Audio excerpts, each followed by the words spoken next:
All right, 5 seconds up. Got the thumbs up. This is what's really happening. I've Kira Hooks in studio. Paul Bargaletta. Wait, that ice cream. Wait, no, it's Barba Gelata, yeah. Barba Gelata. Barba Gelata. Okay. Still, I would think. You're close. Still, but you said ice cream. I was going for gelato. I know. And so some things we went over was I like to think of things that happened while we were in the room. The doctor that got shot twice in Florida with because the doctor gave its patient orgasms. Is that what we heard? Is that Yeah. Right. And I don't really see much about it, but I do see that there was a why faking orgasms can ruin a relationship. Is that that's right? Can faking it ruin a relationship? Maybe for her, but not for the guy. Not for the guy. Is that sexist there, Paul? No, I think she's right. We can no pun intended. We can plow through these problems. Yeah, I just couldn't imagine. Well, no, because guys, it's okay for us to fake it. But try your best not to fake it, I would think, because that's gotta suck, Now, now the woman's gonna think every time, like, okay, well, this is what it's like when we're pretty much done. You got to mix things up a little bit. You can't really fake it as a guy. Well, yeah. Well, you kind of can, but No, you can't. I can't speak as. I think in the movies they call. Well, yeah, she would know. Oh, she caught on. Well, I've seen it in the movies. It's called the O face. I don't watch myself. There's no mirror. I haven't experienced it. I don't think we've experienced like that to have a mirror in there. So I don't know. If I do it, it's called an O face. Or they go oh. That's what the guys do, I guess, and that sounds fake, right? Is that what us guys do? I'm going to defer. Yeah. Oh, I guess like. I'm taking the fifth. It's like I guess everybody has their own unique sound and unique voice, right? Yeah, you know about sounds because you're in the preschool. A good way to segue into preschool. Children. You got those things you kind of turn over and go. Murr. Along the same thing, I looked up the orgasm shot doctor twice, Florida. So this is all I'm getting is stuff like that, and some kind of doctor said this, did this article. I'm addicted to butt stuff, and I won't give it up, even though it makes my balls hurt. Wow. So yeah, this guy says he's he has to say he's heterosexual. He says, "Dear Dan." I guess that's like our version of "Dear Abby," but it's like a guy's version. He says he loves prostate stimulation. See, it's stimulation. See, simulation would be like, I'm more. Even the simulation freaks me out. Like if someone like going towards it, whoa. I know what you're maybe thinking about trying to do. Yeah, if you're worried you're pushing the envelope too much and need advice on that, like you're maybe getting a little too much. You want butts. you want butt stuff, and maybe that's great. Yeah, if they want that, people should do their own thing, like do what they want. Yeah. Okay. It is Florida also. Yeah. There's a little extreme on certain things. Yeah. Maybe with the guy shooting the doctor. Maybe this is it. Maybe this is it. It says after Well, okay, this makes sense. Yeah. Well, you might want to shoot the doctor too, Paul. When after a prostate exam was too pleasing, a patient shot his male doctor and fled the state in fear. Now that's kind of awkward. Like enjoying that. I don't even understand. There was a gun on the person at the time. That's a little awkward. You should probably check in your gun before you go, because I've punched dentists before for when they give me the shot, it hurts and just instant reaction.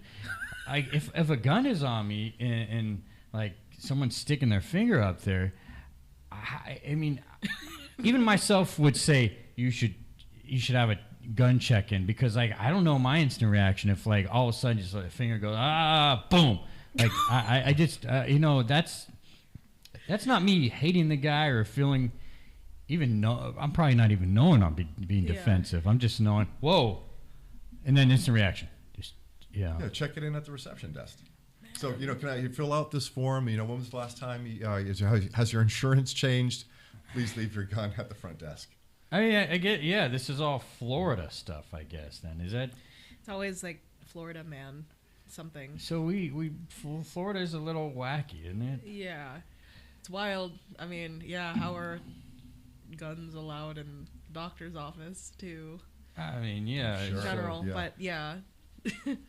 So Florida, it's so as they say, well, and then I see something else. Florida, missing Florida 16-year-old shot dead in cemetery. Now, see, at least Florida has a lot of bad or good. Mm-hmm. You're like, well, there's a balance. Like at least it was at the cemetery, so you don't have to go far away. You don't know if relatives were buried there, and it was the best place possible. But Florida's I mean, at least it seems like crime happens and then it gets covered in great ways, like at the cemetery. At least it's not right in the street where you're like, that sucks. Call the handler right there. All right, all you need is a shovel now. I was going to say it reduced his carbon footprint. Yeah. It's not. That's It's not super so dark. bad. That could be almost considered like a nice omen. Oh my god. Yeah, Florida. Okay, what was that? What was he was saying about the alligator that raped someone in Florida? Is that what he said? Or was that just a joke? Yeah, no. He said there was a case where this guy was caught 3 times tying up an alligator and raping it. So that's what we heard earlier. So I'm sure it's true in Florida. Okay, let's see. So what's in the Florida water? rape. No, that's sexual assault. Georgia rape suspect busted thanks to location sharing app. Nice. Raped an alligator. How do you rape an alligator? Some real Very, very carefully. I mean, sneaking up. That's why tied hands behind the back. It's not a kinky thing. You didn't want to be killed. Yeah, like, well, I mean, he's probably used to maybe prison. He was like, that's the way he had to do it. He's like, prison flashback. He's like, I'm tying you up. He probably thinks it's like a tough guy. I don't think you start by just raping alligators. I think you have to work your way up. Start like with luggage. And Italian loafers next.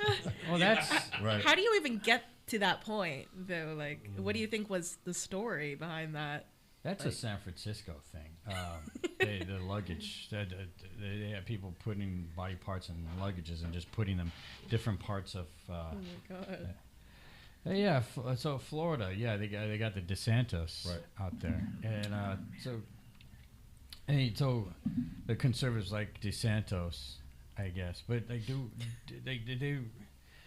really. So it's no more Trump. It's like DeSantis, yay. Do we even know, like, DeSantis, like, what is he even about? Is it just we don't really know what he's about, so Florida, yay? Yeah, he's on all the boxes checked for the hard right conservative party. He's not even in the middle. Yeah. So, but he looks like a conservative JFK with his wife and his kids and Okay, stuff. I kinda like JFK, So so I think people not losing are me there. kind of going. People are on the conservative right side of the fence. They're finding him to be attractive in an alternative to Trump's horrible takeover. So we'll see. But it's Americans go for the glam shots. So Yeah, so I mean he does look. I guess he looks pretty good. I don't know, who do we have, you know, to go against really? That's not good looking, I guess. Wow. Well, I know that they're floating some names out there. I mean, there's no way that Biden should run again. And I think people really have a lot of disdain for Kamala. So I'm thinking they've got to have, you know, maybe that Ryan guy out of Ohio. People are talking about him. He's more moderate. He's pretty sharp. I think Bernie's too old, but he'll still capture his market. But I don't know if Bernie wants to go through this, and I don't know if the American public would go. And for Bernie's Jewish, right? Yes, he's related to Larry David. So wait, what? Yep, they're They're like second cousins or something. How hasn't he not made it if he's Jewish? I mean, supposedly Jewish. It's like you can't say nothing. See, so but yeah, he didn't make it. He didn't make it. Well, he was an independent, right? That's where. Yeah, Bernie. But then he had to go like Democrat to get the funding, right? Yeah, so he went to Democrat. Still didn't make it. He's not very powerful Jewish. That's kind of funny. It's like, yeah, he should be top of the pops, right? He should be able to take care of business. He's not a very good Jewish. We need Larry David, I guess, yeah, right? for sure. I mean, I'm just saying if I'm not saying I would vote for Larry. I don't know. I really don't know what to do in 2024, and I don't know how anyone does. How does anyone know what to do in 2024? Like already, they're like either. You're like, oh well, I get what if it's I don't even know. Democrats are what are you going for, Kira? Are you more liberal or? Yeah, So Democrat, pretty left leaning. We yeah. could. This is how we do the show. We're whatever you are. We do it. And we so would you? Who would you think? Do you even do you have an idea who you would go for in 2024? Man, I don't even. I mean, I was just like thinking about these midterm elections and. Crazy, huh? Yeah, I mean, I haven't really dug into who I would go for in 2024, honestly. But I was like so focused in on these midterms and like some local people. You know what? So it's weird. I find it seems like the Republicans know more who they would go for. Yeah. And that's what I guess. I'm more the conservative. Yeah. But I'm not a follower. Right. Like independent or. So yeah, I would be more likely to hang out with conservatives, and then next thing you know, it's like, we hung out too long. You're gonna say something you don't like or not agree, because I'm like the balance. But like I don't understand the knowing. It seems like who to vote for 2024. Yeah, I would have to see what the next year brings to kind of like have a more informed decision about that as well. How did people even know who's going to still be alive in 2024? Right, they're all pretty old now. It's, I was really, I mean, on a smaller level, I was really rooting for Beto in Texas, and I mean, it's unfortunate. O'Rourke. Yeah. He's been in the news for crazy stuff recently, hasn't he? Beto O'Rourke. Yeah, but nothing that was that outrageous, you know? I mean, he had some stuff happen in his past, but it was like, I mean, if you need people with imperfections. I mean, we don't want clean, sterile robots. You know, people are going to fuck up. They're going to make mistakes, and we need to embrace the warts of character.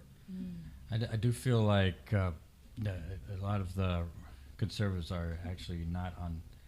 They seem to know who might vote for, but not on the same page a lot of times. Constantly, it's like there's so many people breaking off. It seems. Yeah, like. I think possibly there could be a Republican civil war with the Trump faction and the DeSantis faction. So what you might be seeing is actually a little fracturing and breaking, because I think the election deniers got put in their place and got shit canned the midterms.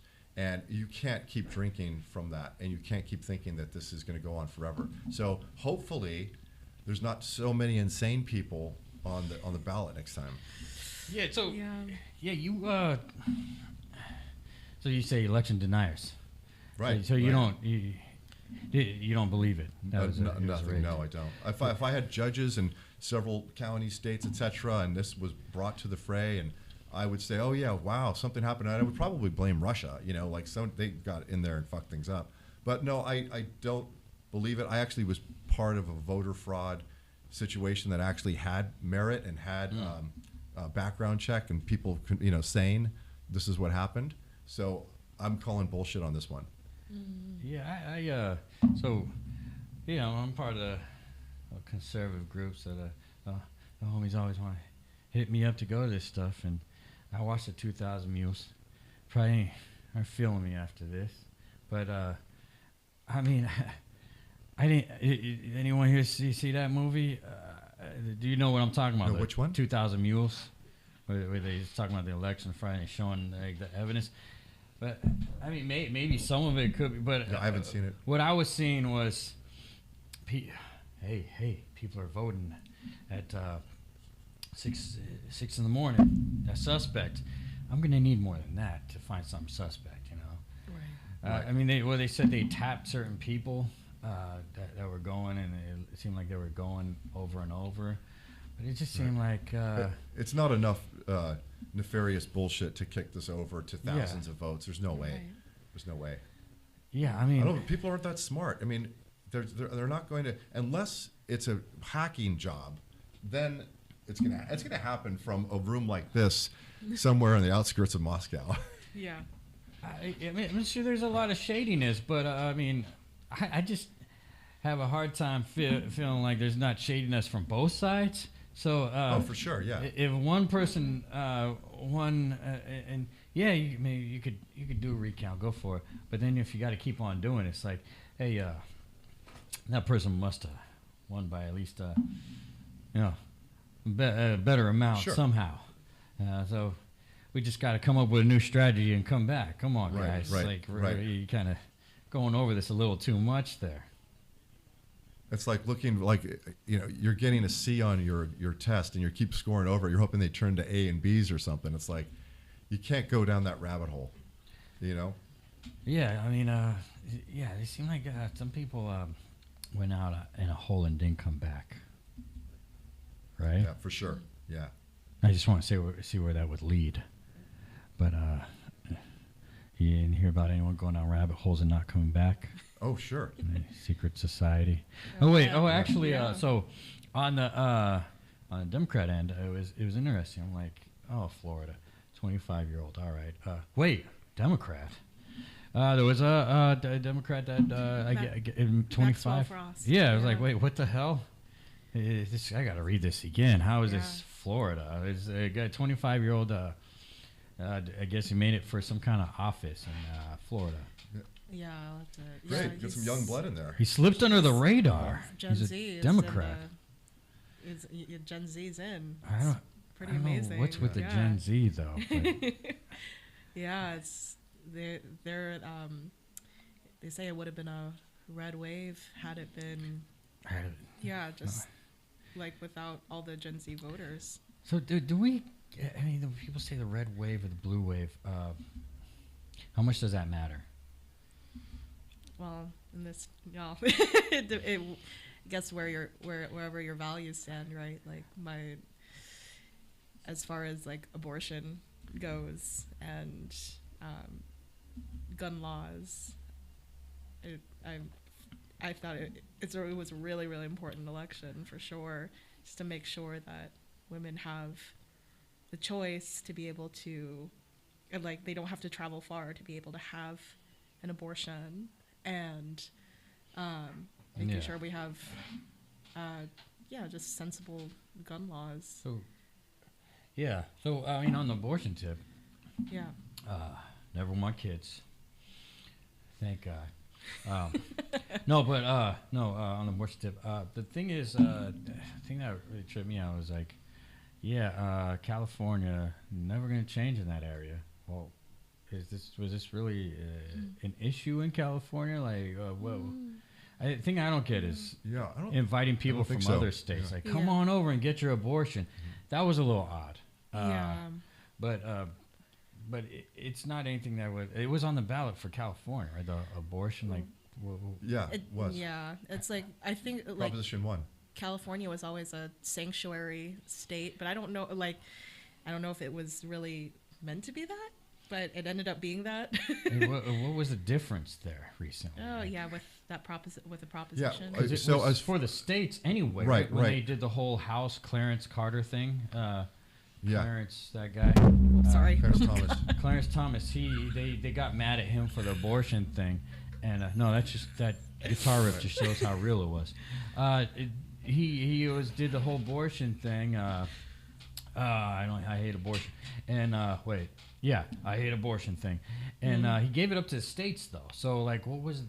That's what I don't get. What was the issue with us out here? I think the federal government, I think, basically mandated that you are not required to perform abortions, and the funding won't be there as well. I don't know all the particulars of it, but the states can like override. That's what they're doing. Yeah. I think Kansas did that, right? Also, We one of the always did first that here. to like put it out there before the ballot. So, but I think it is going to be a state thing. And people will probably move because of that as well. Great. Come to California. I mean, I just think there's enough. Yeah. Well, people really come over here just for an abortion. That's the weirdest. Or is it just because it attracts more freedom thing? No one would actually come here just for an abortion. Right? I think so. Yeah, I think they would because it's sure. just. That's a long drive from wherever you're driving from. It sucks, and I think like people would have to women would be jailed in some states or have to pay this massive fine just to get an abortion, and that's traumatic and that's really sad. And yeah, so California's pretty freaking awesome for being able to invite women to be able to do that. But yeah, so I hope other states follow that model. That's just like personally, I know there's people out there, of course, like they're not for it, but yeah. Roe versus Wade getting overturned was like news you couldn't believe. It's like, this is actually happening. Like, people said, it might happen. You really didn't think it was going to happen. And it just, wow, it really kind of showed that American governance really is at a bad time and moving things forward right now. When you do that, when your big agenda is to overturn shit that people are happy with. Yeah, the crazy thing is like things like this, like it should seem like big things, but yeah, and I guess I'm, even if I'm like the way the world's going right now, even if you're like no abortion or things like that, it's like the way the world's going right now, it's like, yeah, why not give them more rights? Look at the crazy stuff that's going on with this country. How about you fix this stuff and instead of I mean 100%. I mean that's awful because I guess after years went by, there's part of me that's a little conflicted with that, but then it's like to the present, to where it's like, hey, let's fix some of the stuff you guys really don't seem to care about right now. I mean, there's drugs all over the place. I mean, homeless, and then big part of that is you not caring about the drugs all over the place, and you know the crimes where it seems like, yeah, these people shouldn't have like a let me just do a little bit of jail time, then I'll come out to get some housing. No. We can't figure, because the humane things I'm thinking about, like when people, there's certain people that were like, abolish prisons. I'm like, yeah, you're right. I agree with you. Throw them off a cliff. And like, whoa, hold on. No, that's not what I meant. Then I'm like, wow, what do we do with these people then? Because, I mean, like, there's horrible people in society. Yeah, I think society is actually levels of thirds. You know, you have some really bad people that will kill, that will be dishonest, that will be really an ugly kind of the belly of the beast. And then you have the middle of the road people that I'd like to think I am, just kind of, you know, up and down, kind of right there. And then you'll have your geniuses and your amazing physicians, and you're going to have the people that just are insane, amazing people that are the top third. So I think that the lower third of society you're going to have bad people, but there are people you can lift up to the middle, but you don't want to take middle people down to the lower. Does that make sense? Yeah, definitely. Because I've been arrested a lot in my time. I'm like, why? Because I'll be out the next day because I didn't do anything wrong here, guys. This is not cool. And then how many times were you arrested? I can't really. You could check my Yelp. I've Yelped a lot of jails. But it's like I'm out late at night, and and then you get pulled over. But it's just easy, I guess. But I still don't hate the police. I just feel like every time it's happened, I felt like there needs to be a change. That's it. It just needs to be changed because like when we see situations out there, it doesn't help to get rid of police and be too soft on them. You know what helps? Getting rid of the ones that aren't doing a good job. Put them on the desk, whatever. Just don't put them out there when it comes to they're dealing with people. I feel like that's a big issue we're dealing with. Totally. There needs to be so much reform, and it was interesting to listen to the tears thing, and I think even on I agree, like even on a wider scope, like what caused society to be in that way of tears, like how did they end up here, how did they end up in jail, how did they end up wanting to kill somebody, and there's like so many multi-layered issues that we need to address and just break apart and rethink the way that we're just doing everything in general. Everything, yeah. Because for sure, we've come everyone wants to be uplifters with this situation right now, except people that think it's okay for it to be status quo. Yeah, isn't that? Yeah, we've come to a point in time where all sides are wrong. Can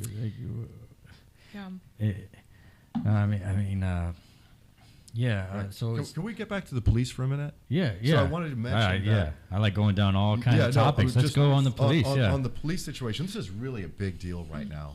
Because you're basically taking a system that has changed very little, with the exception of, opening up to, different races, genders, etc. back in the 70s and 80s. But it's still that kind of club. So they're in a position where they can really almost get like a new CEO, get a new board of directors. Like they need to change that culture. They need coaches to make them feel good about themselves, because everyone's shitting on the police. So if you can get them to, you have the military side. If we have a bombing or somebody shooting somebody, we need people to be skilled with guns. You can have another division that can be more verbal, that can deal with people that still might be able to tackle someone.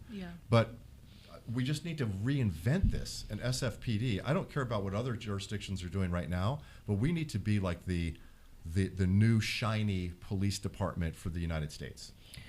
Yeah, because I've been to certain areas in the city, and I've seen times where people would say, "Hey, mister," and the officer would say, "Hey," they would know each other. And we don't have that anymore. So that seems to be a problem, where they're not part of the community. And so you don't have that community aspect with the police. So in the old days, we had some run-ins with the police. So I was at Twin Peaks as a kid, 19 or 20, and there was guys climbing the tower, and there was a big riot of kids hanging out drinking beer in Twin Peaks. Nice day. The police came up, and a couple of them stormed, and then some of the guys that were in the group threw beer bottles and kind of jeered them, and then they brought in their riot force. And the riot force came in like guns a-blazing, billy clubs, full on, kicking the shit out of these guys. So I was one of those guys that they kicked the shit out of, and I was in a chokehold so bad that I was actually passing out. I was like, "Fuck, my mom's gonna be so pissed I died tonight," It was that crazy. Like, "I'm sorry, Mom. My lights are going out." They brought me to the sergeant, and as a prize, and the sergeant cracks me in the forehead, and we had a paddy wagon ride to take us to the mission station. But the moral of the story is I deserved that because I actually mouthed off to the cops and I got in their face. So that's what happens when you do that shit. But what I'm trying to say is that they're not like that anymore. But in the old days, they were swinging clubs and beating your ass up. Yeah, no, I seen it. Yeah, well, and then honestly, back in my younger days, I used to mouth off to police all the time. I don't know if I'm getting a little karma older and like, well, no, yeah, it's weird because now, really later on in life, I don't feel like I have any problems. It's weird because I've gotten pulled over and they're like, wait, just talk to me normally? But yeah, so I don't know if it was karma, all the weird situations I've had. Like I spent a night in Santa Rita. It's because they said I swerved. I'm like, oh, well, I don't think I did. Maybe I'm tired. I go take a nap around the block. Makes you feel better, officer. Next thing you know, they're assuming I'm on something. They keep on saying I am. Even when I passed the breathalyzer, I'm getting locked up in Santa Rita and charged with a DUI that I...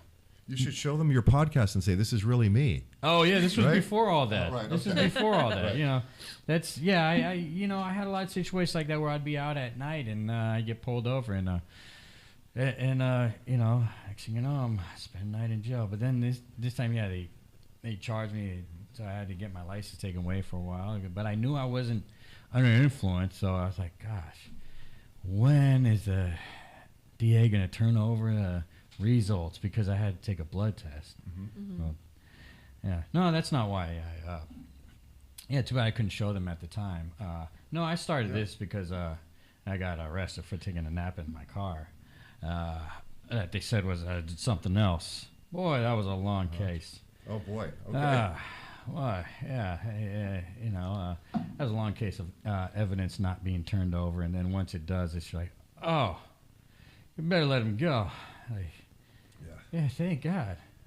But yeah, there's a lot of times I was like thinking about my mom when I would get messed with too. Like, they love them catalytic converters. Wow. Oh man. And my, you know, that's how life has been crazy. It's like, so I had a lot of problems with the police, and I don't see, and I don't hate.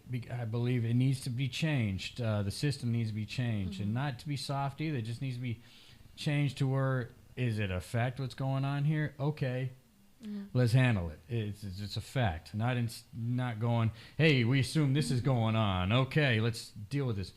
You know, so I have had a feeling like very loss of freedom in life. You know, very close. And then all the times I've been shot at and thinking, crazy accidents on the road, and then getting run over. You know, I feel like a lot of close calls with death there. You know, it's hard to be fully against and police really hate when you could see.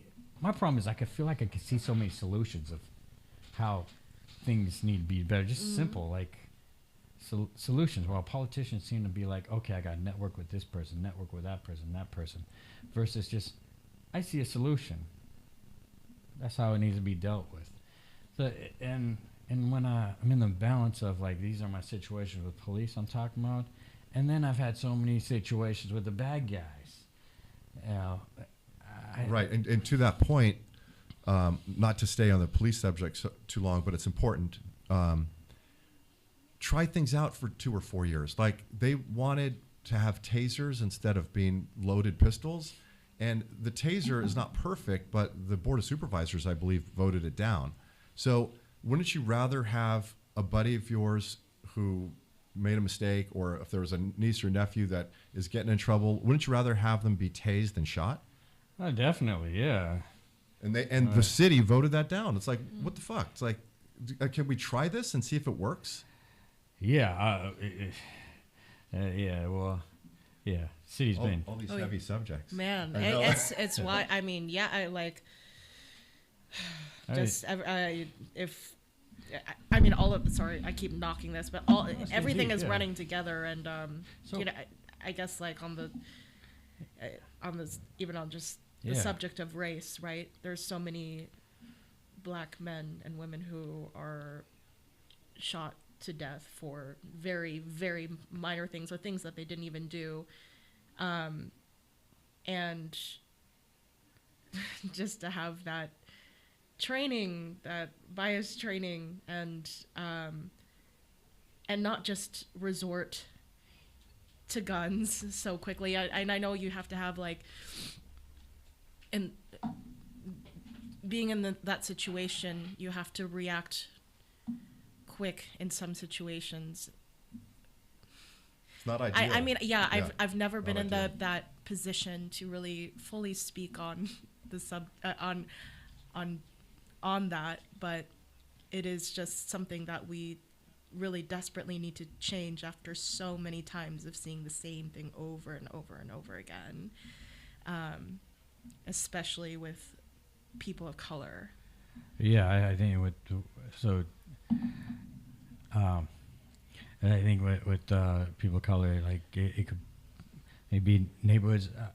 I think part of that, you know, police aren't from the areas, and then next thing you know, there's not much training in the right area, and then next thing you know, it's just now we're just pointing the finger at the police. Yeah. If they were just, because I see like areas where definitely George Floyd. Yeah. If you don't think George Floyd was wrong, oof, there's something wrong with you there. But then after that, it just became a string of, now we don't know how to handle these situations, because there's situations where it was called for along with uncalled for. Yeah. If it becomes factual, where this is what we need to pull out the gun and shoot, then that makes the difference, or even arrest. You know. Yeah, the correlation is, imagine if Giants fans looked at the police as Dodger players. So that's what happened. There was a lot of visceral hate. Yeah. And I'm not saying that everyone in the city or the Bay Area was like that, but there was a lot of like, you got to get your shit together and change. But we've got to get them out of those uniforms, and we've got to bring them to a level where, you know, kids are going to be proud to grow up and be one. And colleges should make it more of an interesting, you know, vocation that has more layers to it. You got to, if you want a better police force, you've got to have better police officers. Yeah, that's the thing, because like now it's like I feel like they're targeting people of color, and they're not getting to know communities, and so now all you feel is the hate. So now people, we're talking about the black community, hates the police, and now the police are feeling aggravation. So now there's no win there. Right. You know, if you go to the equator and the water doesn't go down left or right, it just kind of sits there. Have you ever heard of that? You might want to look that up. So that's what the system is right now in San Francisco. It's like there's no movement, nothing's happening. It's just this weird middle ground. We need so. As far as I'm talking about the state of the police and crime and all that shit. Yeah, I mean, if someone actually does something seriously wrong, gosh, I have a hard time caring what. Well, I mean, depending on what you did wrong, and what warrants that situation, I don't really care what color you are, depending on what you did, whatever warrants that situation to deal with you. Like, if you just stole something, you just don't need to shoot that person. Yeah. But you definitely need to do something. How the hell are people just? Okay, there's two different things. Don't forget Proposition 47 also. Yeah, it's like you can anything you want less than $950. It's a misdemeanor, so there's no deterrent. People are just walking in and out of stores, like Walgreens. I want my, Lucky, and I've seen that happen for years. I work in the malls, and they would same store every day. They're like, hey, no, don't do nothing. Just make her write it down. Okay, all right. And I hate the car thieves. But see, we live in a society where it seems like the victim is the bad person, when it's like why? Like, okay, if you get your car stolen, you got to pay for it to come out of tow yard. At least $500. Oh, okay. Maybe it sits another day because you either didn't get the message or they didn't even know yet, or I mean, another day, more money. Yeah, it's like airport food. It's outrageous, the fees. And what happens if you don't get it back? No. Oh, I reported my car stolen. Oh, okay. Police, you could auction off my car, I guess, because I can't afford to get it back. These people stealing the Cadillac converters. Like, okay, so car stolen. No one should have to pay for it to come out of the tow yard. Now we're just angry at the, one easiest solution for that. And the Cadillac converters, like, what's in them? What's in them? Well, magic fairy dust? Well, it's, I guess I know, but so I'm looking for an education on what's in that Cadillac converter. The converter is cleaner with Priuses. It's cleaner than the other vehicles. Okay. And easier to get, so they just saw it off and boom. But so this palladium? It's palladium, palladium, which is a precious metal. Yeah, so you get more money for it. But what do they do with palladium? Do they melt it down and sell it in bars or something? Yeah, just about. To take it out here to recycling centers and boom. How to look that up after. So you can put a cat cage on it, but they still end up damaging it, damaging your vehicle. I was so pissed off the other night watching these guys, witnessing and grabbing one guy, and I'm like, God, I guess I got to let you get away, because from last time when the guys got me and ran me over, I'm still not going to give up, but I'm going to look at what the outcome could be. So when the other guys jumped out, I was like, yeah, oh dang, I'm not going to win here. But see, so we talk about police so much, but community doesn't do crap. I'm watching one guy just have a nice conversation. Hey, so what are you doing down there? Just working on your car. And I just want to strangle the bystander because, really, you just let this guy. And then the guy for a little bit, he's telling, oh no, the guy said it's his car, and it's like, look, man, I know education system's gone downhill. I was in special ed, but what aren't you getting about the scenario here? And then after a while, it clicked. Oh, that was your car? Oh, okay. And then he walks away, keeps walking his dog. Like, bro, you saw this situation before me. How aren't you trying to help identify, trying to get these people off the street? Instead, you're like, oh, okay. Keep walking my dog after talking with the thug for a while. Like, really? The guy was under the car. You're just having a great conversation with him.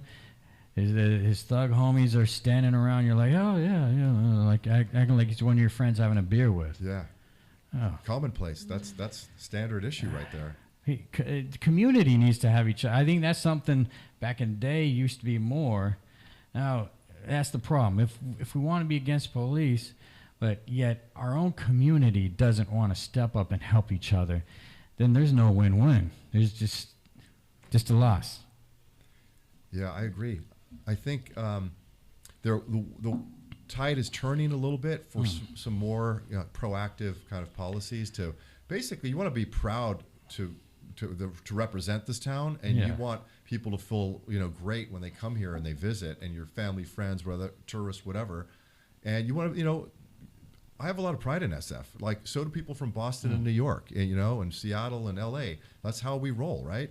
And you don't want to see your city on the ER table, and they're constantly putting the the prongs, whatever, to get to get the body alive. We've got to we've got to just make it where everyone is feeling like this is just, it's well run, it's proper, all the right things are being done. It's nothing crazy. It's just we got to take care of the situation in a humane, nice way, but we also have to clean up to make sure people are protected who live I liked it when it was just a regular crazy. I felt like it was underground Vegas. You has your fun out here. It's a little seedy little underground Vegas. It's not you get your shadiness, but not this much. Like, how the hell are these guys running up to me? Hey, fentanyl every week. It's like, you ask me every week, I want to dispose of you, but I know you got your homie you'll whistle at down the block. How are these guys just openly? I mean, I see the baggies. I see them just smoking out there like they might as well be giving SF the middle finger. I mean, so this is where I think of the homeless people, because it's like So we want to help the homeless, but it's like these dealers keep creating drug addicted homeless. We don't even know who the regular homeless people are, because pretty soon they're just going to be these dealers are just going to go and tell those people, hey, want to do this? Right. But they're all going to be drug addicted. This is the 80s reboot of the crack crisis. We're just going through fentanyl. What's going on? Fentanyl is 80s crack. That's all it is. And it basically took down society for a while. You know, it did. So this is where drugs kill people, man. People get addicted, and it's game over for most. So we've got to get fentanyl off the hands of anyone. Period. We need a bat signal. Yes. No, 100%. He was too soft. I seen that last one. That guy was weak. We need the Punisher, the Punisher. You ever heard of the Punisher? Yeah, I know the Punisher. We need the Punisher out here. You're like a silencer, I think, also. Yeah, that guy was. I'm not aware of the Punisher. The Punisher. Wow, you're so young. So I wanted to ask you, like, if you were the mayor of San Francisco, how would you deal with the fentanyl crisis from your vantage point? Question. Well, your vantage point. I'm just curious. Wow, I don't even feel like it's a world crisis, and I don't know if I'm able to really speak on that I have my own feelings on so many of the issues attached to that crisis. Mm-hmm. And it's not the people themselves. I think it's just everything that led to that situation it's just like this snowball effect. Right. How did that get there? How did that happen? And really trying to address the issues around it. And it's really unfortunate because, of course, like, there's that community that is being affected, and then so many other people and young people that are, like, experimenting with different things, and, like, there's teenagers and children, like, that are losing their lives and adults that are losing their lives due to fentanyl. And I don't think that's a really, for me right now, I guess just as, like, in the work that I'm doing I don't know if I feel comfortable saying, like, how to address that issue, but I guess I would try to look at all of the different factors of what is causing that. Yeah, you know what I'm saying? For sure. Yeah, there's not, like, just one thing. Working with other cities too. Yeah. No, it's like, this is like we're the Statue of Liberty for all this fentanyl situation. It's like, we will take care of people. We will help you, but the other cities need to help, like, work with us. Don't just send everyone, Yeah, and there's, I think, even just being able to just not stigmatize people who are homeless, and gathering community help to humanize these people, and, like, give them, like, having affordable housing in general. Housing is a human right. We can't. I don't feel like. See, I don't know. It's something I thought recently after seeing all these fentanyl people just bother us aggressively. Yeah. Just run up to us, and if they're not running up to us, they're creeping us out. Cause, like, bro, stop creepy eyeballing me. Yeah, I know you want to ask me if I want fentanyl. No, it's disgusting. But it seems like that's the problem with, I feel like, differentiating who's who and how we can help people out here is the dealers.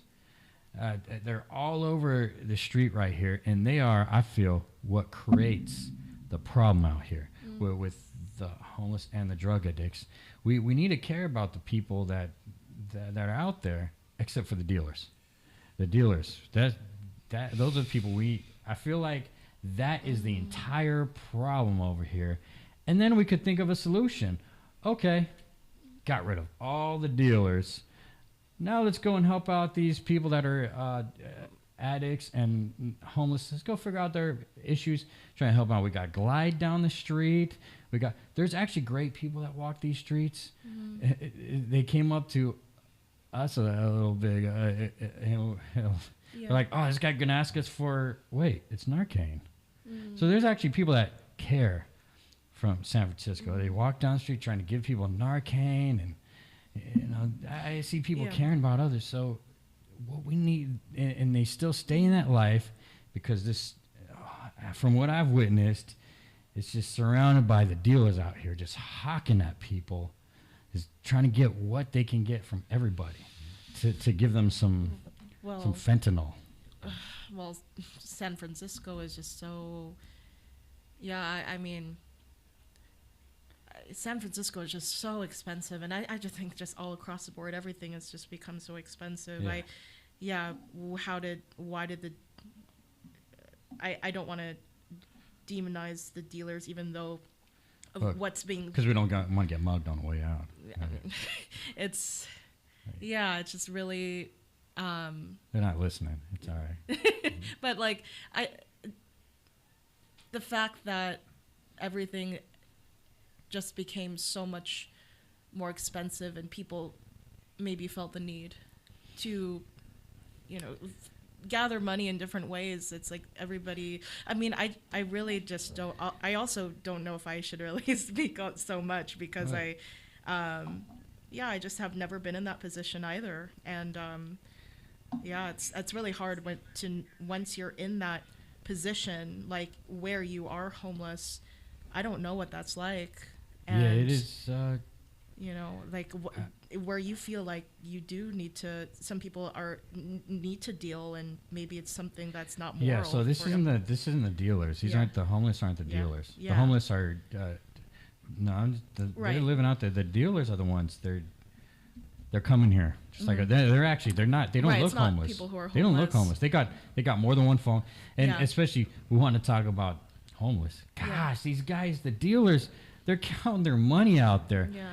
I hate my job, but I would never do what they're doing. But I look at that money like, oh, all that money. Okay, that's me. But I'm just like, we talking about homeless, and you got these dealers just counting money, tons of it. This is like. This is embarrassing, bro. There's a person living in there's a person crapping right over there, living in a tent. There's a person, there's obviously homeless people around this row, and you guys are counting tons of money. This is embarrassing. Yeah, there's like a disrespect. It's embarrassing. And you guys are looking good. Well, I mean, I don't know about the sagging pants, but that's just a culture thing. Right. But you're obviously looking better than. I was just going to say regarding the dealers, I understand where you're coming from.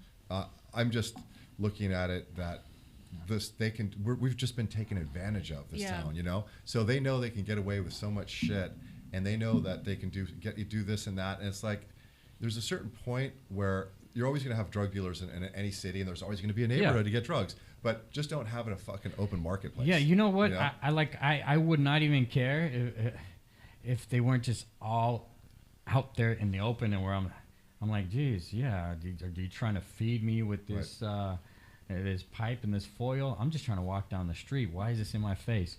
Like, it shouldn't be like, at least you should be able to have to go and find your drug dealer, not just like the good old days. Well, I know where. You don't even have to be looking for it. You could just be like walking down the street, just a regular.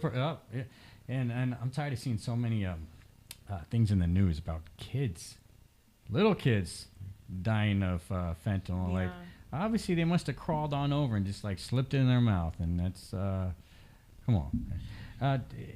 So we got in some music. I just got a message that there was actually more than one alligator rapist in Florida.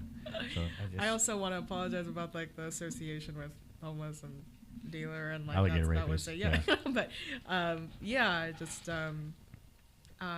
it's definitely something I should probably like look into more, as far as like I want to get more informed. Okay, and I also don't live in feel like living in San Francisco is a different thing. You live in Redwood City. Safe. I live right there. It's we got I ain't even gonna bring up what we got, because it's like it's hilarious being in the peninsula, actually, because it's like I don't even want to bring up the crimes that people come up with because it's like, this is a good area. I'm over there in that San Carlos, and it's like, I'll go on the next door, you know what I mean? And people be complaining about something. Oh, this place isn't a safe area anymore. I'm like, yeah, no, it's the world. Every area is getting worse. And I feel like I need a patrol at night just to make it a little better. But, yeah, no, we live pretty good compared to a lot of other areas.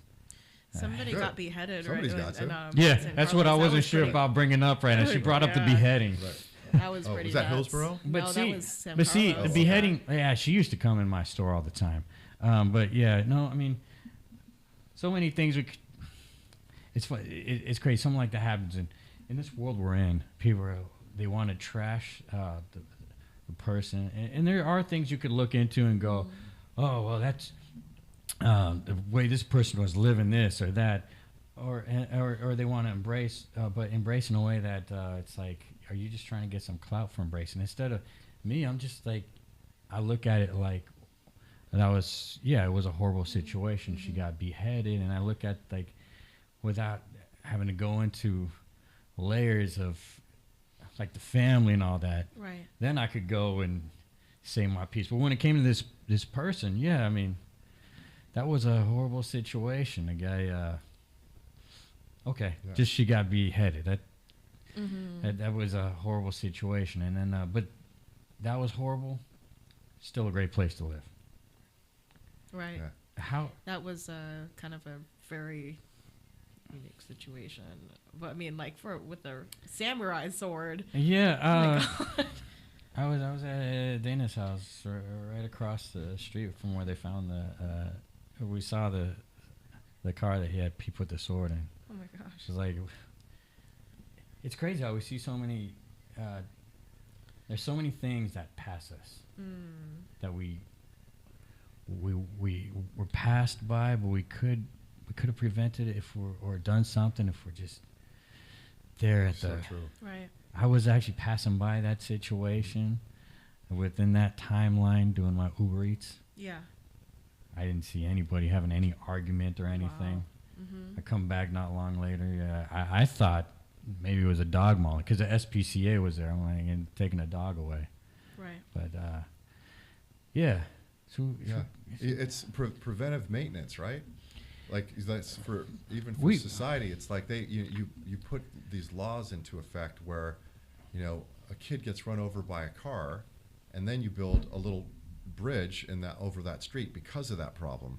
You need smart enough people to say, hey, we have children in the area. Let's build a footbridge before a kid gets hit by a car. So to your point, we don't think about like fixing things like what could happen in the future to fix this too much. We're always Band-Aid or fix it when there's a blow up or something happens. I think that's kind of chasing, the tail here. It's not like solving issues before they become big. Let's just make a GoFundMe and help the leftover people. Like if they have kids leftover, it's like, okay, yeah, but all right. Are we still building as a society and helping out the community here, or are we just still you get your negative and positive instead? Just everyone just coming together. Does the lottery even help schools? I mean, if we're getting on that, right? No. Come on, all that money. Come on. I hope it helps the schools. Hey, you never hear about it. No. I mean, I don't know. My vote didn't really make a difference in the school system. It seemed like I don't want kids, and yet I was like, dang, this is important. When I looked at the other, I looked at people actually. I was curious about. I'm like, you know what? I'm gonna get those people on the show. Block. I'm like, well, I don't. Jeez. And you're for the school system. I was gonna give you a shot here at the Edge Studios Online.com. Then you're gonna block me. But then I saw the other people that didn't. I was just curious about it. I'm like, gosh, what happened to the regular general studies? It's not a badge of honor to get blocked, but that's to them it is. Yeah. They're like, I got rid of this guy. It takes the heat off me. I've had people that should have blocked me because I still see them in my thing trying to talk to me. Oh gosh, bar owners, right? They suck.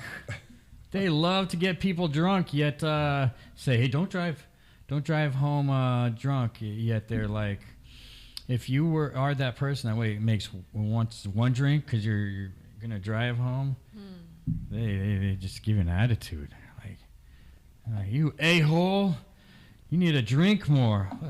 Didn't you just say not to drink and drive? I'm plan on driving home. Hey, get out of my bar.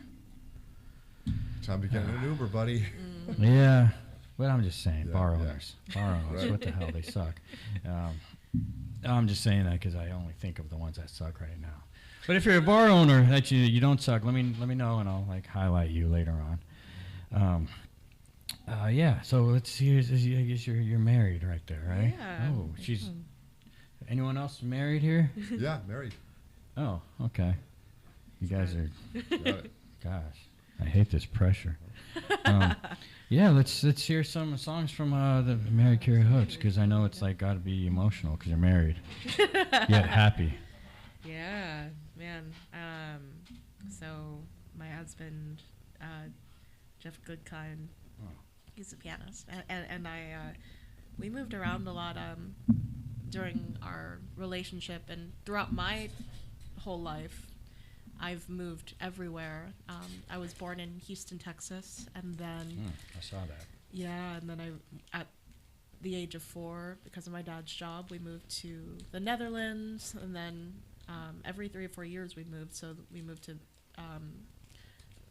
Lagos, Nigeria, then Wow. Aberdeen, Scotland, and then Shanghai, China, and then I went to college in Pasadena, California, LA College of Music, and then I met Jeff after college, and we moved to Nashville, Tennessee for a short moment. We moved to New York, and then COVID happened, so Boo. just for a few months we were both in Houston, and then we made our way back west, and we got married. He proposed and we got married this year in July. And Wow. so it's just been a whole journey. A lot of uprooting in my life. So I wrote this song called Home, just about feeling like home is a lot of different things. And I'm also half Filipino, half white, so I just feel like a in-betweener in so many ways. So. I love Filipino food. Me too.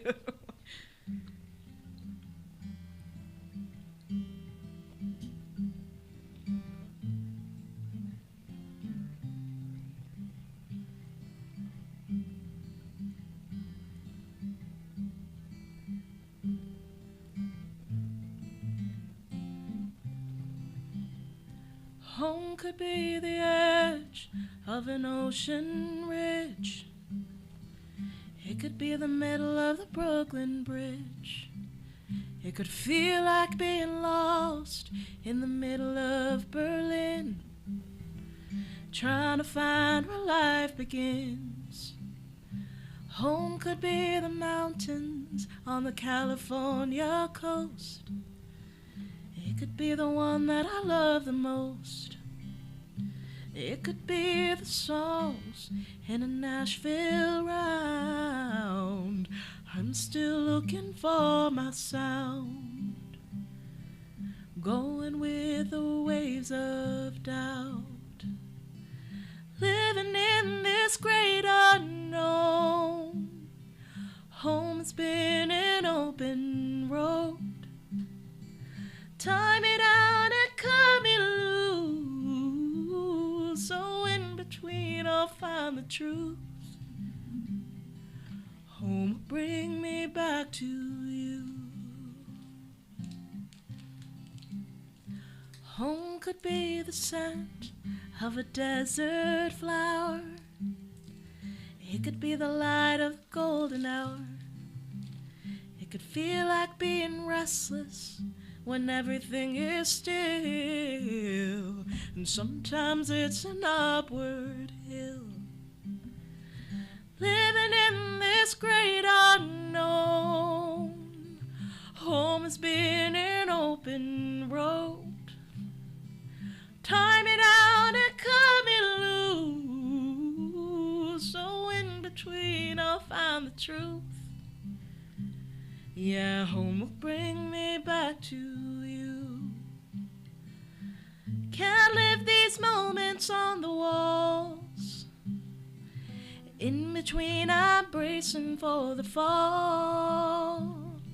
I don't want to wait to see the treasures of my life, but staying here could open up my eyes. Living in this great unknown, home has been an open road. Time it out and cut me loose. Oh, in between I'll find the truth. Yeah, home will bring me back to you. Oh, home will bring me back to you. Yeah, home will bring me back to you. All right. Thank you. Look, I saw you do that at So Sofa good. Street Fair. Yeah, that was a fun show. I remember. That was cool. I feel bad for the comedians there. I mean, it's always, well, not a big fan, a good amount of them, but it's always hard doing comedy surrounded by the music anyway. It's a fun combination though. In fact, it's so hard. I know Jeff Ross was walking around. He was like, "Forget this. Where's the music?" And then we were hanging out, but I was too nervous to say anything to him because I didn't want to. I was like, "Hey, Jeff," he's like, "Hey," and you're supposed to roast him because it's Jeff Ross, and I didn't want to. I was nervous to roast him, so. He's the master roaster.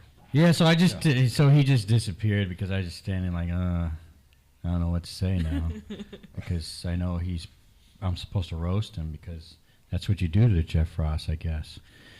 And I wasn't ready for his roasting, I guess. So he disappeared, and I was just stuck watching you perform. Hopefully, it was a good being. No, stuck. it was great. Yeah, you're here.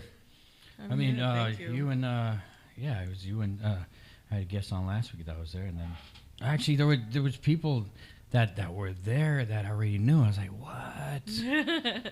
I've never heard of this street fair before, and it's like the best festival ever. How'd you get on there? It was Erica Malo that helped me get on that gig, and I was on a Sofa gig last year, and so I was asked to do this one this year. And there's a lot of local San Jose musician friends that are also on that gig too, also part of that community.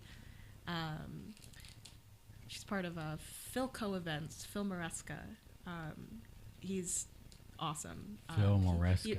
Phil Maresca. He runs a lot of the events in the area. Ooh. Oh, yeah, And okay. So, At first I was thinking, is that Phil O'Toole's nickname? But then, no, that's actually probably the other guy. Dang, this lady was all upset at him. Yeah, that was probably the guy. Because there was another Phil walking around. Yeah. Oh, I don't know. There's- Phil's a really super cool maybe guy. That's, I was maybe like, that's the Phil. No, he seemed Yeah. cool, but it was like, that's why I kind of felt bad. I was like, dang, yeah. whatever happened, I'm pretty sure you're a nice guy because he kept standing there and just taking it. He was shoving the video in his face. And, dang. Yeah. I was looking for the burlesque stars, but then I found out you have to go in like a place. They weren't just like out there. It was I think, Where was this? Paris in the 30s? no. This was I think it was I think Caravan was right there, and Oh, they, okay. like, you got to go in a place.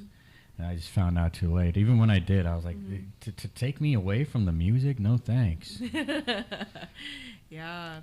I didn't even know burlesque was going on there. I was like, there was like School of Rock. There was wrestling. Did you wrestling see was the cool. wrestling? Nice. That was funny. I should have thrown the comedians in there because they were right Yeah. there. Then I would watch them and be more excited. Burlesque wrestling, Burlesque. right? That is the oil wrestling. That's a different thing. But then they had the heavy metal right there. Yeah. Oh.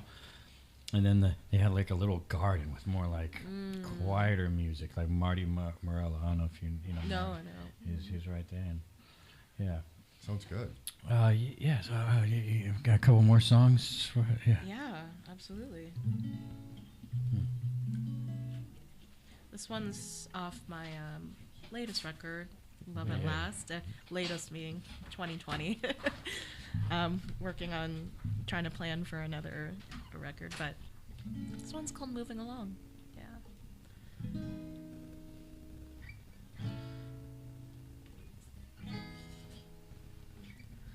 We walked along this road, 3 a.m. I fell again. Oh, how we grow. We were dancing with the rhythm of the streetlights.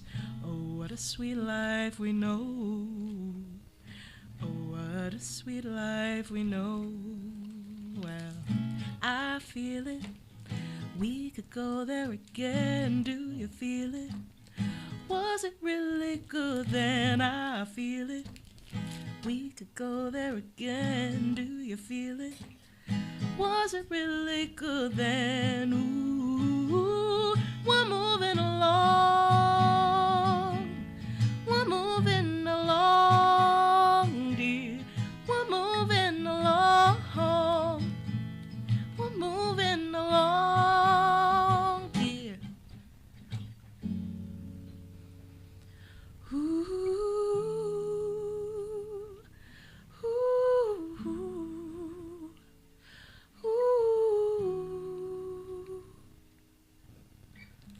We live our little lives, watered seeds, tired eyes. Oh, how we grow.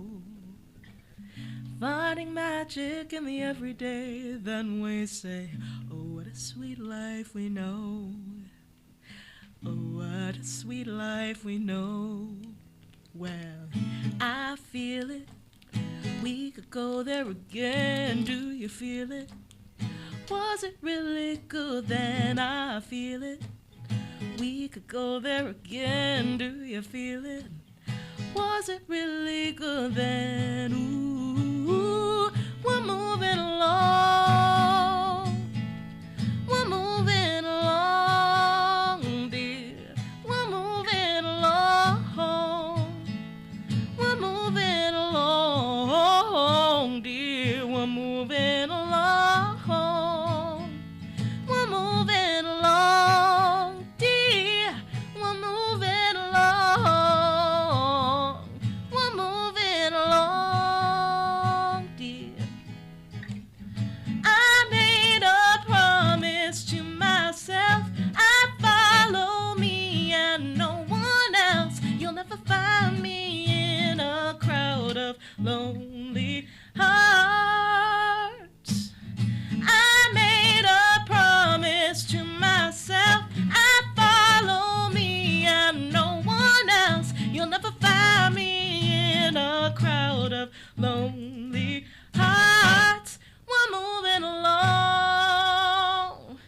We're moving along, dear.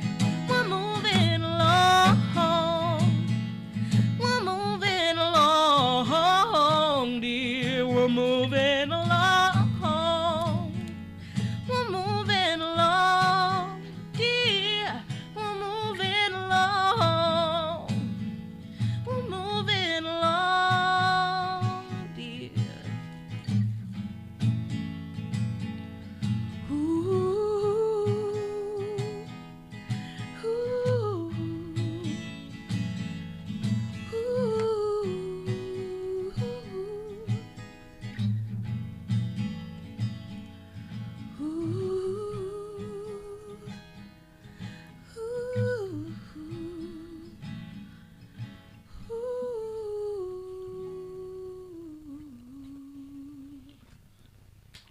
Wow. So this is when you and well, he was your boyfriend at the time, was moving along. Yeah. And now Yep. you're Now we're there. engaged or married? Married, yeah. Okay, okay, and Yeah. I didn't check that. I think I saw married. Yeah. And We he just does recently music got married. too. He does. Oh yeah, in July. So That was really beautiful. Thank you. so Thank you you. let the fire. So it was a good time. Was around 4th of July. It was, yeah, it was, we got married July 8th. So, Not long after. yeah. So pre fireworks and then like big The show. big shebang. Yeah, it was really, really special. It's special when it was just smooth, right? Yeah. It was yours smooth there, Paul? Was your like marriage and all that? Yeah, I mean, we were friends in the old days, but that actually kind of, made it more of an easier transition. When you're friends first, Did Kira, were you two friends first? YouTube friends? Were you two friends? YouTube friends. I was like, that was such like my generation. Were you YouTube friends first? Like, well, no. YouTube. No. Yeah, we met at a jam session. So it could be YouTube friends. Okay. Very well. Yeah, we met at a jam session in LA. It was at Cafe Cordial in Sherman Oaks. They used to host a Tuesday jam session. Cafe Cordial is not there anymore. But when they did have it, this was like 2013. He was playing, and apparently he never really went regularly, but he was invited to come up, and I was just watching. I was with my friends. I was right out of college. I just met him. I was like, you're really awesome. And then, we got to know each other, and then we didn't really see each other for a while, and then got reacquainted the year after, and then we started dating in 2014, and now we're married. So absence made the heart grow fonder. Well, we just both had to go through our things. Right? So both you, Paul and Kira, were friends before you got married. Wait, did you get engaged or just married? So Jeff and I got engaged in December 2020, and then we got married. Oh, all right. This is here in July 2022. So okay, Paul and Kira, it seems very smooth the way. You found your mates. Yeah. When did you first hate each other and then have to love each other again? I can tell you that, marriage is supposed to get worse as time goes on. I've been married 26 years. Wow. So it's actually getting better. It's kind of amazing because, Therapy we have 3 helps. kids, and, you go through ups and downs of, you're coming out, 30s. We got married in our 20s to, your 50s. There's a lot of, peaks and valleys. But it's pretty amazing at the end of the day that things get better in time. But you have to go through your little ups and downs. That's life. Yeah. But we started hating each other. What date and time was that? Well, you have to know when, as a man, you got to know when she wants you to control her, but not be abusive, not be. Yeah, I mean, there's normal, arguing that's going to happen, but it's the honeymoon lasts a pretty good time. You try. I would say, the first couple of years, everyone's trying to be really cool and love this new thing. But I think when you start having kids, it's a little bit more challenging. It's amazing when they want you to when the woman guys make me a sandwich, but it's amazing when they just go and make the English muffin pizza, and you're not like make me, because I couldn't do that. I couldn't be like make me a sandwich. I'd be like, well, hold on, I'll help you. I don't want to. I have a hard time being meanly aggressive, controlling. So you don't want to be the 50s dad? I don't have that kind of money. Because like 50s, it was that whole family vibe, but you kind of need. There isn't those traditions anymore. The economy kind of ruined that. It isn't that easy. Especially, there's more reasons to not want kids these days, and also, the rent's too damn high. You're gonna have to say, how do you got to get a job. Trying here, but props to the women for making a lot more. I don't mind that. We still kind of close the wage gap, but it's I just can't do what the men are doing and like feeling great, knowing that they're living off their woman they're with. I mean, I have no problem. Like if the woman's making more, that's great, because I I don't feel like that's an issue because I'm still going to be working a lot. Yeah. I'm not going to feel like, yeah, Right. she's the breadwinner. I mean, it's like, bro, this is why you take so many days off. You're molding a clay every day. Yeah. In marriage. Yeah, it's the team. Yeah. So, but yeah, it's just going to be different forms, different looks. You hate me right now. Oh, you're getting ready for another song here. Oh no! I'm just pushing. Oh, you want to do one? Yeah, you want to do one more song? No, yeah. Let's get another. I cut you off when you're talking about marriage. You're just saying, yeah, you're always molding. It's a process of you have to create art, or you're going to be bitching and complaining at each other. So you do the best you can. Yeah. I'm from the Dr. Laura generation. I guess something changed later on. Like my mom's from probably that generation. I don't know about my dad so much. Okay. Because he was like, after a year, he's like, wait, hold on. Oh, no, actually, I think I was from the era where kids are still planned, I think. And thought about and study. Because these days they might still be planned, but it's still like, what the hell were you thinking? Versus back in the day, be more planned. I don't think my dad was on board with that. After a year, he was like, yeah, it was planned. Yeah, sounded good. But I didn't know this is what goes into the whole having kids situation. Is he scaring you?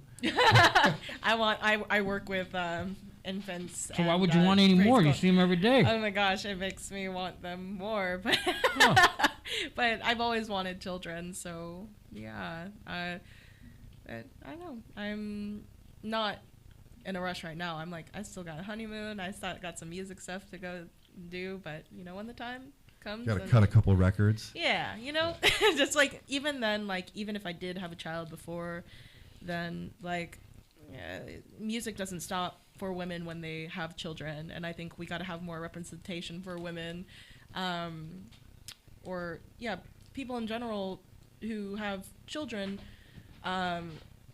When they have a child, music doesn't stop. Like your professional life doesn't stop at 30 or 40. But of course it's like all the expenses that come with having a child, and it's quite an expensive business, like being in the music industry. So, especially functioning as somebody independent. So it's just like trying to find that balance and finding that balance in a relationship, especially as two artists as well.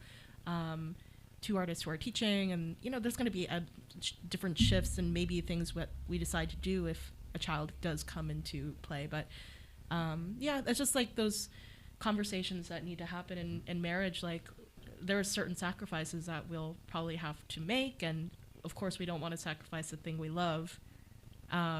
But music, music, that's always going to be a part of our lives. Kids, but the music, yes. It's amazing. So you love your job. It's amazing. Paul, you love your job too. I suppose it seems like that's amazing. Yeah. This is great. I play music also. Oh, so I play in a band. We're just a jam session, but music is such a huge part of my life. We got to have you come on and do some music. Yeah. So, but I've been playing since I was a kid, and we still get together once a month, and we just roll up these warehouse doors, and we have jam sessions, and we no rehearse songs. We just kind of roll with it, and we have a great time. And it's like, well, I've been doing this since I was 11 or 12, and it's so nice to keep going. So even whatever happens when you have a family or kids, that guitar is going to be in that room all the time. Yeah. That's the beauty of it. Yeah, it's always music's an everyday life thing. It's not like this bright and shiny thing that we're always trying to work up to. It's just part of daily life, and it's amazing. Yeah, you must have had great parents. Oh, I love my parents. Yeah, they're always very encouraging and in the arts, and just very happy that I was able to have that support. I know a lot of people who did not have that support, especially with music. It's like stigmatized to go into music school or do music in general because you know, it wouldn't pay the bills or whatever, but you know, it does quite the opposite for me. And plus it makes me happy, but it's not going to be like the most high paying job, right? Like it's not going to be like a super tech industry job, but it's it gives me abundance inside, and it also supplements whatever I do. It allows me to explore different avenues, and I can look at everything through the lens of music. So like I've worked in food service, and I'm teaching, well, not teaching music, and yeah, I just feel like, you know, I can do these part-time jobs, I can perform on the side, and somehow still afford to live in the Bay. I'm very grateful for that. But I'm able to have my own business, like as a musician. I'm able to be here. I'm able to go into so many different situations, and like I feel needed, and it's a really great position to be in. So I really heavily encourage anybody, you know, to just keep pushing the arts, because arts, it's so important. Well, yeah, you mentioned the tech. Yeah. You could even be a part of it. Like, Right. you imagine if you were over here at Twitter performing. All those people are getting laid off, and here you are. Oh my gosh. You are performing for them. Like, Mm-hmm. she's like, hey, lay it off, but do something you love. Yeah. That's inspiring. One day I will find that. I get extremely tired at work. But that's the thing. You do something you dread, and then you find your calling, I guess. I mean, when I clock in, I dread it, and get so tired. Aren't you doing something you love now? Yeah. Yeah. Kind of, sorta. Sorta. Right. So this is a great place to be, and I haven't become. Well, I mean, I guess I'm consistent. Gets you known, doing it for a while. Sure. Right. But it's not a job until I meet Tom Hanks. That's how I feel like. So he's not my favorite actor, but he is my calling of a person to meet in life, to figure out what to do next, to have my, you know, how they say, if you do something you love, you never have to work a day in your life. Well, once I meet him, this show will blast off. He is my dad. Yeah, on TV. On TV. I mean, do a DNA test, and I'm pretty sure he's my dad. Maury Povich retired, and I'm pretty sure I've met what they say is my dad. Yeah. And I still don't see a connection. But if I meet Tom Hanks, I feel like this is Things it. will blow up. It's amazing how Tom Hanks transcended like all these movies like for so long. I mean, he's been around since the 80s. You know, that's a long time. That's and crazy. he's stacking the box office. Look how People love him. old he is. Like, he is old enough to be my dad, I believe. I think he's in the 60s, I think. He's old enough to be my dad. Okay. And he's from here, I believe. Yeah, East Bay. So, I mean, have you seen his kids? They don't look anything like him. I haven't seen them, actually. Look them up. They don't look like him. I was like so surprised to see him in it kind of hit me with like, oh, I'm getting older. Like when I saw Tom Hanks in Pinocchio, which I was like, oh my gosh, I've seen him in The Terminal, and I was seeing him now, and like when you see actors age in general, and like and being in your now for me, I'm in my late 20s. Wow. And So young. I'm 29, so going into my 30s, but that What a moment where you're beautiful like, oh, like all the people I was watching when I was a child, and they're getting older too. It's like watching your parents, like, they're getting older, and I'm getting older. He was so young in Bosom Buddies. You know what's weird is when you watch Pop. actors that were your age, and then they're playing like grandparents or seniors or something. You're like, damn, that was fast. Yeah, I mean that does require wardrobe and makeup. But You probably they're look also, younger. Yeah. again, but still, it's like, wow, this is where the typecasting now. Yeah, Yeah. the bigger Bosom Buddies, Tom Hanks, I don't think would fill the grandpa role. Yeah, but Elvis, Remember, you seen him in Elvis? Yeah. Oh yeah. That was really good. I want to watch that movie. I haven't seen it yet. Yeah, he really let himself go. Yeah. In Elvis, yeah. Colonel Tom Parker, right? Yeah. I'm not sure if that Have was you a seen the fat Elvis suit. movie? Yeah, I thought it was amazing. I thought it was. I wasn't sure, and then as it kept going, I was like, okay, this is a great movie. And I saw they put the real Elvis in there. I was like, okay, I love it. I just didn't understand some of the hip hop in there for a little bit. Yeah, I mean, instead of just having a traditional doc where you're just going on, the actor connecting with what happened, they threw in a little special sauce, which I didn't mind. I don't think they took the movie down from that. I didn't mind it after a while. But don't spoil it for her. If they kept it that way, I would. You're gonna mind. love it. You're gonna love it. Yeah. So it turned out pretty good. I guess Tom Hanks doesn't fail because he looked at the movie ahead of time. He's like, do I want to be in this?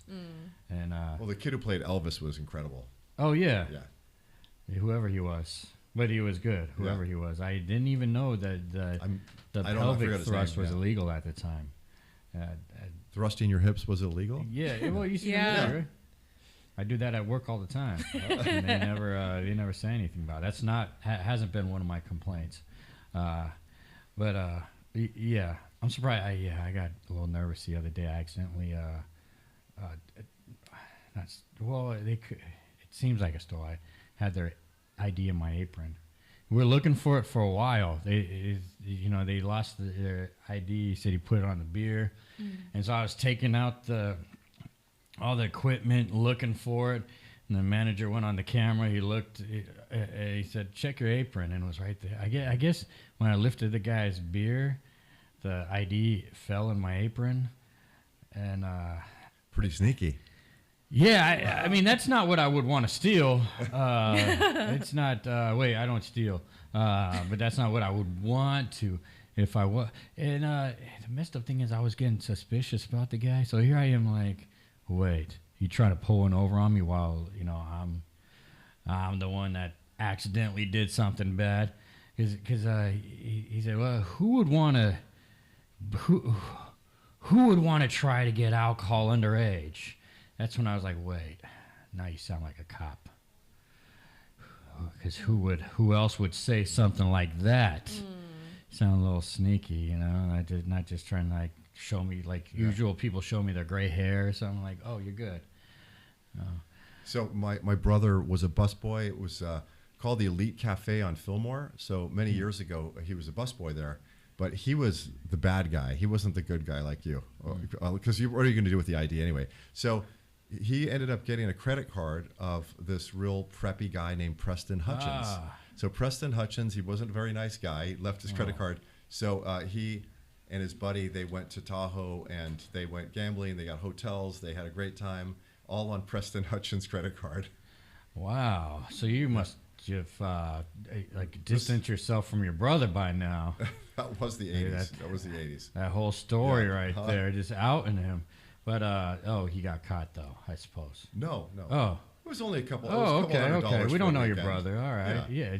Well, geez. Just trying to say that it's credit cards can be used in this situation too. So yeah. Next time, remember that you can go to Tahoe for the weekend. That would be really stupid. I'm glad it wasn't his credit card. That would be like all of a sudden it's in my apron. I would feel horrible. But at the same time, it's like, bro, why are you putting your credit card on top of your beer? But even in an ID, that was kind of dumb. But yeah, rest in peace for Weird Al. You seen the Weird Al movie? Aww. Rest in peace. Yeah. And I blame Madonna. He should have. She's a horrible person. But I see why she's gone downhill after going out with Weird Al, killing him, and now she's licking dog bowls and twerking on Sriracha. That is weird. You seen her videos? She's lost her mind. Yeah, she killed Weird Al. Yeah. Yeah. So yeah. So she deserves whatever she gets. Weird Al, rest in peace. He was a great staple in society. Do we get one more song in? Yeah. I gotta go for at least three songs a show. Do you? Nice.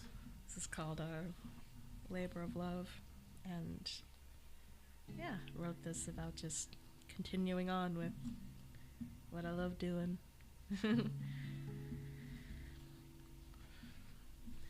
I could only wish someone told me about the way I go back and forth, back to the way I was comfortable, true but destructible. Losing myself in everything that has to do with nothing. I could be the one to live it up, give it up, everything I believe in. But I keep running.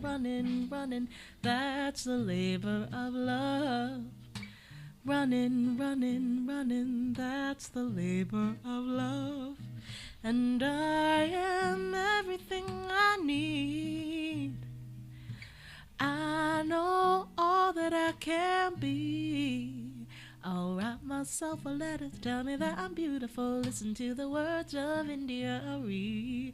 Feel the beating of my heart when I start thinking of all the things I could be doing. Going through the consequence of waking up and feeling maybe the world's got the wrong idea of what I wanna be. 'Cause I'd rather be writing a song about how I want a family. Running, that's the labor of love. Running, that's the labor of love. Never had a dream, just things I believed in. Me, myself, and I could be the reason for clearing all the demons inside. Oh, I am everything I need. Oh, I know all that I can be. I'll write myself a letter to tell me that I'm beautiful. Listen to the words of India Arie. Feel the beating of my heart when I start thinking of all the things I could be doing. Going through the consequence of waking up and feeling maybe the world's got the wrong idea of what I wanna be. 'Cause I'd rather be writing a song about how I want a family.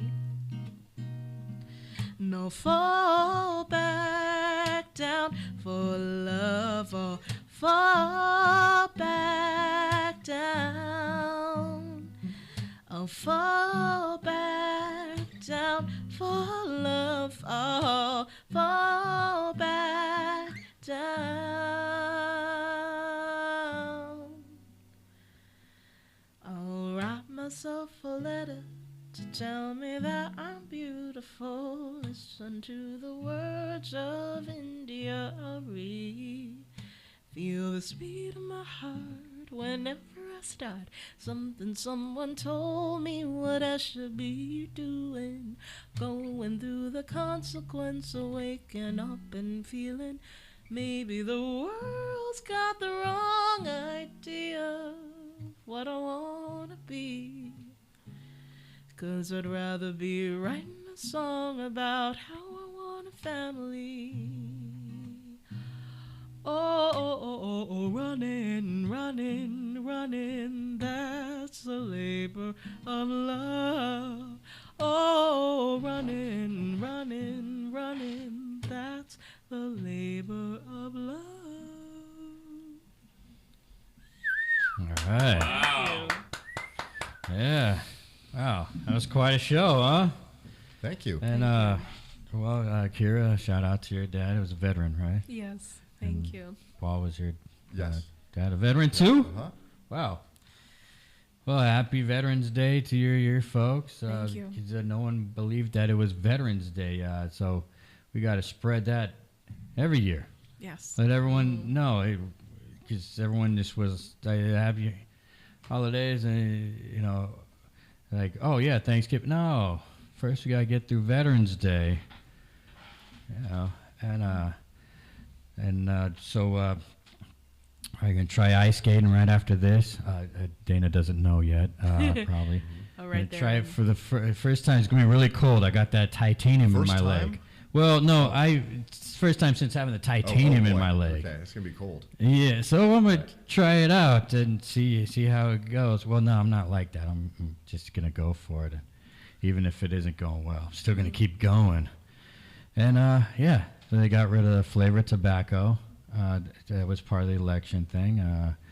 So I didn't know kids could get that anyway, but because it was for kids, so I don't know. Bubble gum and I Fruity Pebbles didn't know kids. tobacco. I thought it was illegal for That's kids anyway. But then again, let's get rid of the flavored tobacco. keep the fentanyl, I guess. And well, I mean that's the way things are. I don't know. One thing first, right? Exactly. Flavored tobacco is more important, I guess. And everyone should check out Terrifier 2. Great movie. You'll love the mashed potato scene. Yeah, and then last words for Kira and Paul here. Including where we can keep up with everything that you guys do. Oh, wow. Okay. So appreciate. This is my first time. A little nervous in the beginning. I didn't know what to expect. You got to come back. Yeah. Yeah. So I'm in the city. We play music at the corner of Deviz and Grove at the Seismic Retrofitter Warehouse once a month. So if you see the warehouse doors up, come in. And if you play an instrument, you can also pick up and play a song. Oh, Kira. Yeah, you could check you out. you That's could awesome. join in sometime, I guess. For sure. We don't have organized days. We just it's like Figure it once a out. month we'll figure it Oh, out. hit them up. Yeah. Yeah, and for me, I'm at I under social media. I go under at Kira Hooks. I'm no longer on Twitter. And I Did see that. Okay. yes, and I play at this cute little coffee shop almost every Sunday, minus Thanksgiving weekend, called Little Green in Redwood City. And Little Green. yeah, it's So super cool. You know where that is, Roomba? It just opened up off. It used to be an old tattoo shop, and it was Really? off Main and Maple. Wow, where Yeah. they put that new building in. Yeah, There you go. That's Cool. the place. It's super great, and yeah, we play just a good range of songs like jazz standards, originals, soul tunes, blues, everything. 9:30 to 11:30 a.m. And otherwise, I'm just performing in different spots. And oh yeah, I'm doing a show in Monte Rio. Well, actually, 3 shows: 22nd, 23rd, and 24th at the original Holiday Inn. So where they filmed some of the scenes of Holiday Inn, I should say. Yeah, I know the place you're talking about. It's a killer I spot. don't know what that is. Yeah. Yeah, Film so I scenes of believe Holiday Inn. it's called the Boho Boho Manor. Yeah, Yeah. and that's a great spot to play. Yeah, they're super cool. I mean, I was like, oh, I didn't realize I was playing here and it was right by Bohemian Grove, which has its own history too. And I was like, oh, I get to sing Holiday Inn songs minus Abraham during Christmas time. So We need that. More Yeah. Christmas. Christmas in the Park is already getting set up in San Jose. yeah, I'm Nice. looking forward to it. So you just got off of Twitter because of the Elon thing? yeah. Just I was like, I just don't. I was never on Twitter anyway, but I was just like, I don't really support this. But- What's your guys' other socials? Oh Yeah. yeah, Facebook.com/Kira Hooks Music. I go under for YouTube, YouTube.com/Kira Catherine Hooks. Catherine spelled with Oh. a C. And then I'm like, what else am I on? Like I should keep up with my social media more. And then I'm like, I don't want to be on this either. It's amazing. That's where I found Paul was on the Twitter, but I don't even go on there much either. Oh, Yeah. awesome.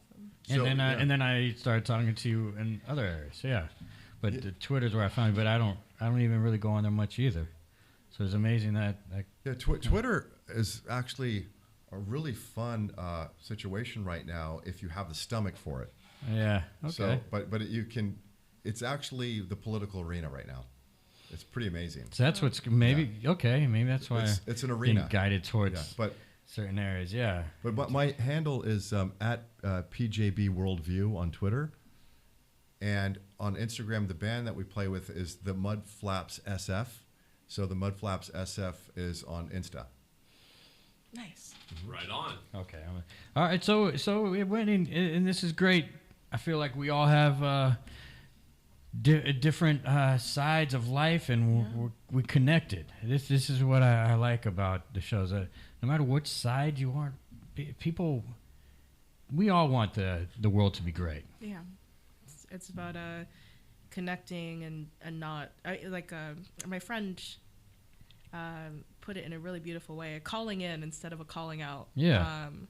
And yes, there's a situation where we do need to like really call out and maybe even potentially cancel, but like I feel like as much as we can trying to call in people and have hard but meaningful conversations, and that's what's really special. We can all sit in a room together and just like enjoy, like have cookies on the table and like apple juice and and a shot, and call this in is instead of call out. Yeah. Maybe I'll have Kanye on here, but in the meantime, you know, it was great to see Dave Chappelle before he when he was talking about Kanye before he got into he did his.